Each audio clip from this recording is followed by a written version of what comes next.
Hi నమస్తే. Welcome to Sravanthi's kitchen.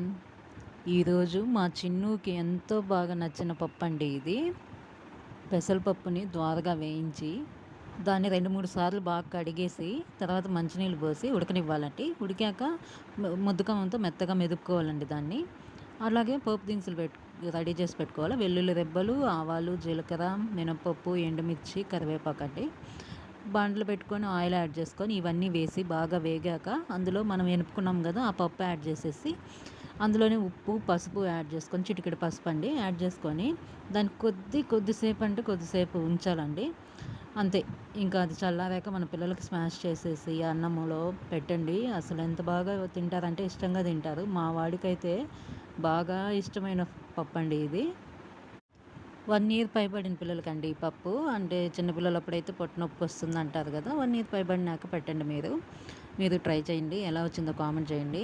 మా చిన్నోడికైతే ఈ పప్పు చాలా ఇష్టము. నెయ్యి యాడ్ చేసుకొని మీరు దాంట్లో ఆ పప్పులు అన్నము, పప్పు, నెయ్యి అండి యాడ్ చేసి బాగా మెత్తగా స్మాష్ చేసి పిల్లలకు పెట్టండి.